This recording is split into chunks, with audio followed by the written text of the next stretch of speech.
Good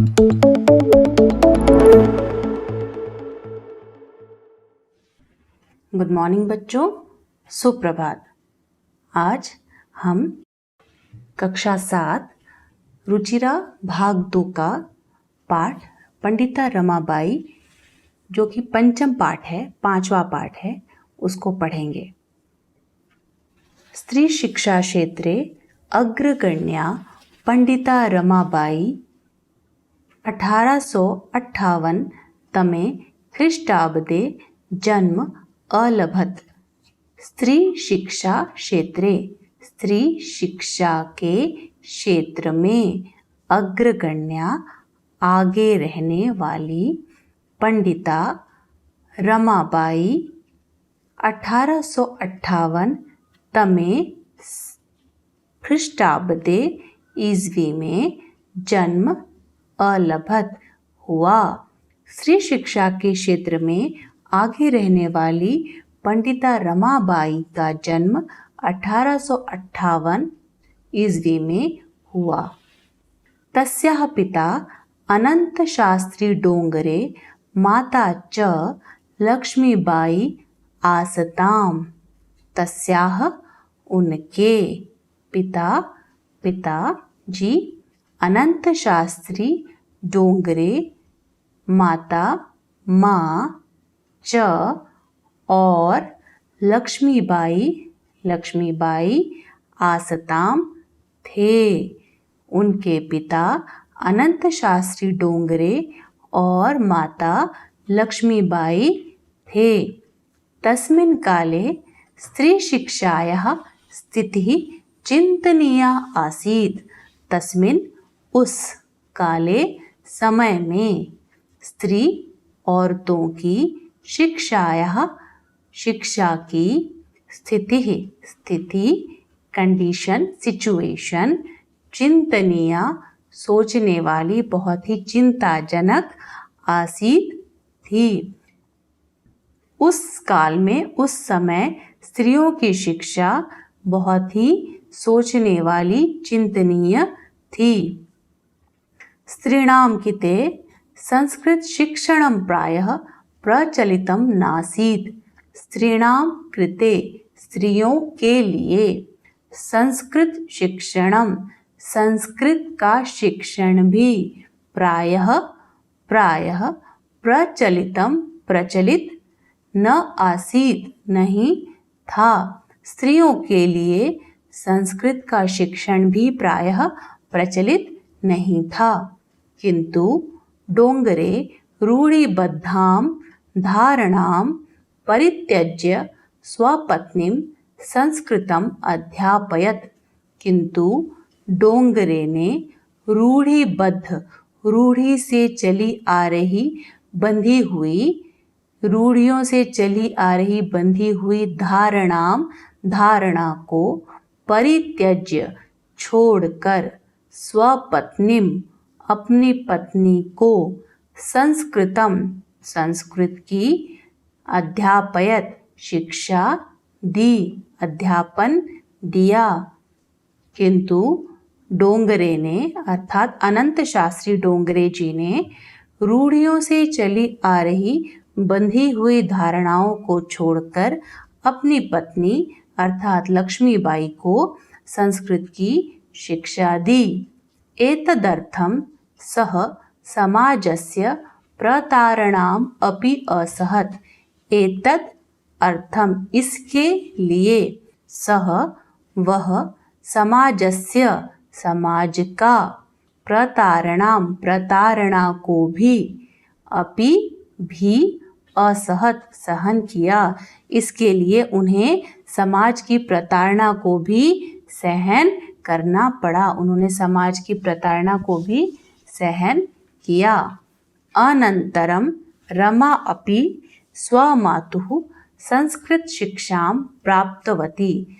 अनंतरम, बाद में, रमा अपि भी, स्वमातुः, स्व, अपनी, मातुः, माता से, संस्कृत शिक्षां, संस्कृत की शिक्षा, प्राप्तवती, प्राप्त की। बाद में रमा ने भी अपनी माता से संस्कृत की शिक्षा प्राप्त की। कालक्रमेण रमायाः पिता विपन्नः संजातः। कालक्रमेण समय के बीतने के साथ ही रमायाः पिता रमा के पिता विपन्नः मतलब धनहीन संजातः हो गए, गरीब हो गए। कालक्रम से जैसे जैसे समय बीता रमा के पिता गरीब होते गए। तस्याः पितरौ ज्येष्ठा भगिनी च दुर्भिक्षपीडिताः दिवंगताः। तस्याः उनके पितरौ माता और पिता, ज्येष्ठा भगिनी बड़ी बहन, च और दुर्भिक्ष पीड़िता भूख से पीड़ित होकर, दिवंगताः मृत्यु को प्राप्त हो गए। उनके माता और पिता और बड़ी बहन भूख से पीड़ित होकर उन तीनों की मृत्यु हो गई। तदंतरम रमा स्वज्येष्ठ भ्रात्रा सह पदभ्याम समग्रम भारतम अभ्रमत। तदंतरम तत्पश्चात इसके बाद रमा स्व अपने ज्येष्ठ भ्रात्रा बड़े भाई के साथ पदभ्याम पैरों से चलकर, पदभ्याम पैरों से, समग्रम संपूर्ण, भारतम भारत का, अभ्रमत भ्रमण किया। इसके बाद रमा ने अपने बड़े भाई के साथ संपूर्ण भारत का पैदल ही भ्रमण किया। भ्रमण क्रमे सा कोलकातां प्राप्ता। भ्रमण के क्रम में सा वह कोलकाता प्राप्ता पहुँची। भ्रमण के क्रम में वह कोलकाता पहुँची। संस्कृत वैदुष्येण सा तत्र पंडिता सरस्वती चेति उपाधिभ्यां विभूषिता। संस्कृत वैदुष्येण संस्कृत में विद्वत्ता के कारण, सा वह तत्र वहाँ, पंडिता सरस्वती चेति इस प्रकार की, उपाधिभ्याम उपाधियों से, विभूषिता विभूषित की गई। संस्कृत में विदुषी होने के कारण वह वहाँ पंडिता और सरस्वती उपाधियों से विभूषित की गई, विभूषित हुई। तत्रैव सा ब्रह्म समाजेन प्रभाविता वेदाध्ययनम अकरोत्। तत्र ऐव वहाँ ही, सा उन्होंने, ब्रह्म समाजेन ब्रह्म समाज से, प्रभाविता प्रभावित होकर, वेदाध्ययनम वेदों का अध्ययन, अकरोत् किया। वहाँ वह ब्रह्म समाज से प्रभावित होकर, इम्प्रेस होकर उन्होंने वहाँ वेदों का अध्ययन किया। पश्चात सा स्त्रीणां कृते वेद आदीनां शास्त्राणां शिक्षायै आंदोलनं प्रारब्धवती। पश्चात सा बाद में उन्होंने स्त्रियों के लिए वेद आदीनां वेद और शास्त्रों आदि की शिक्षायै शिक्षा के लिए आंदोलन को प्रारब्धवती प्रारंभ किया। बाद में उन्होंने स्त्रियों के लिए वेद आदि और शास्त्रों की शिक्षा के लिए आंदोलन प्रारंभ किया।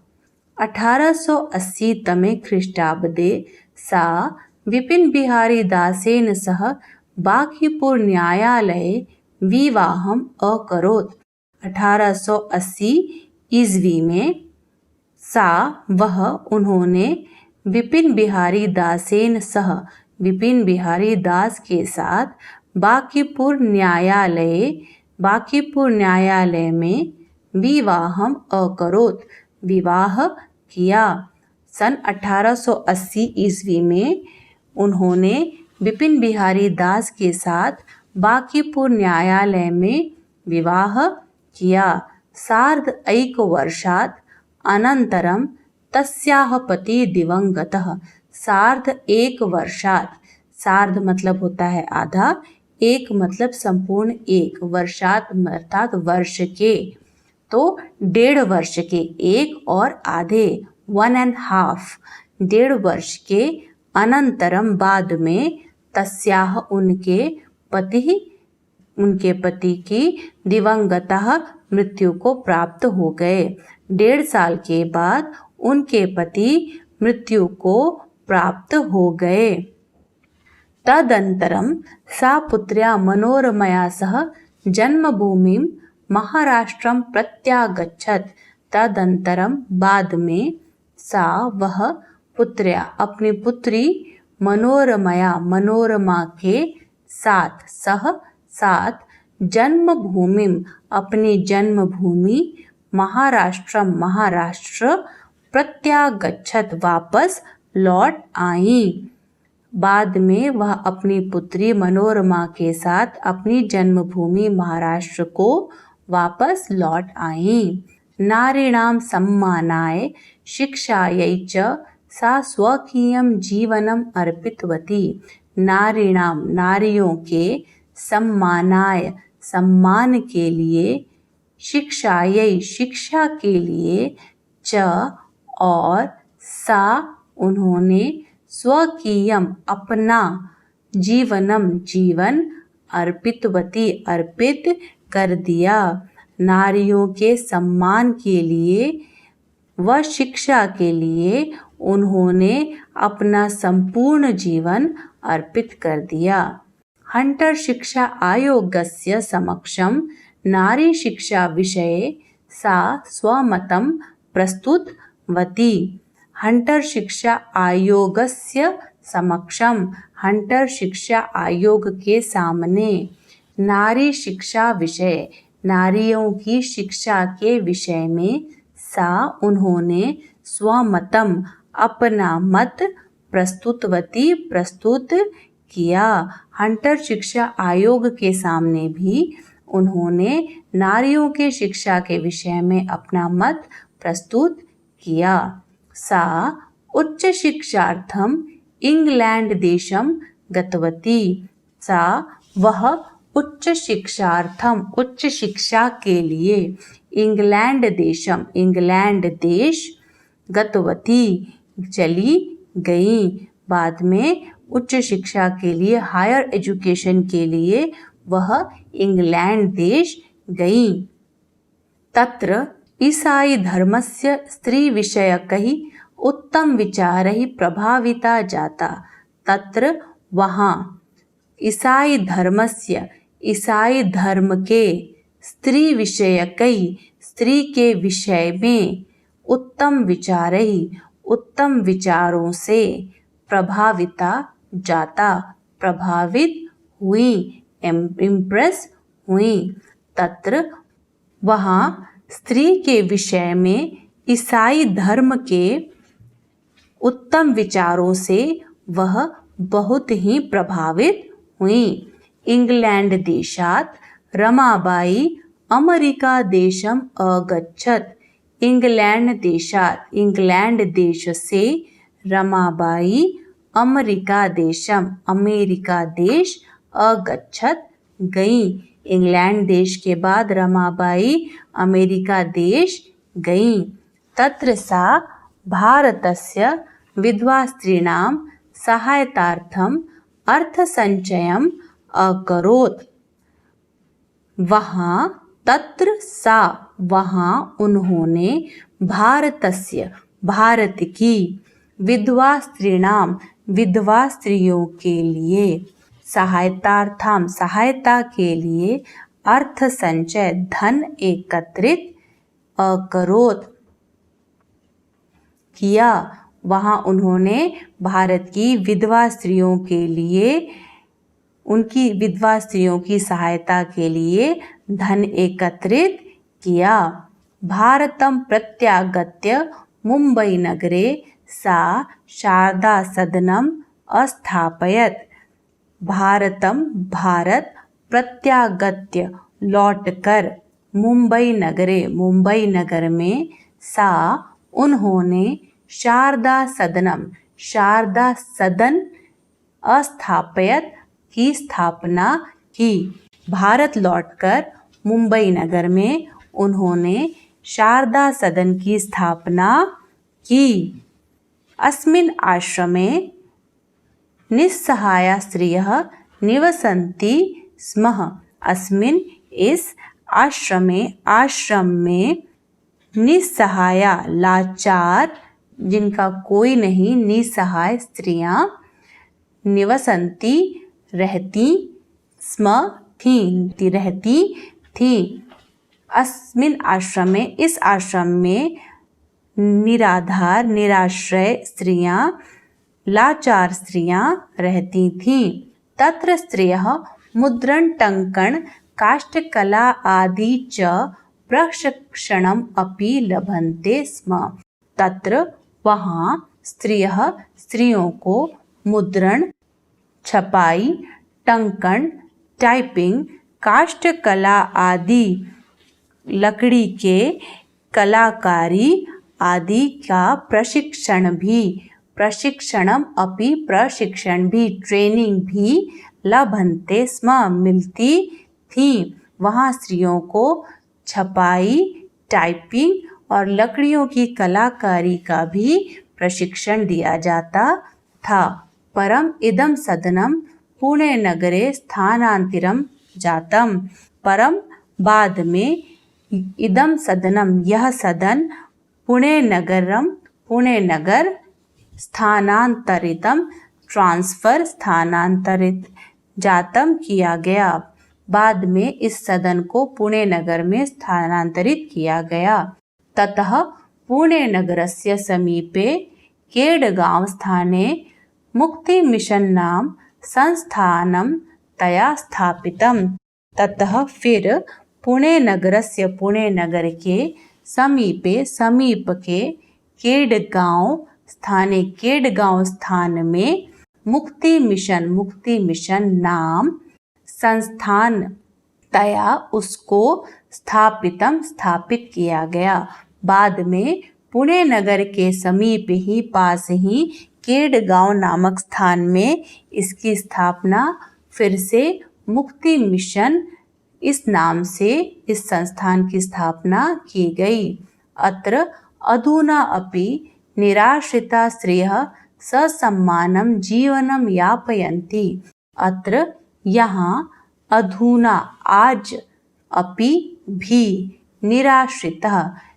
निराश्रित या लाचार या जिनका कोई आश्रय नहीं वैसी स्त्रियां सम्मान के साथ जीवन यापयन्ति गुजारती हैं।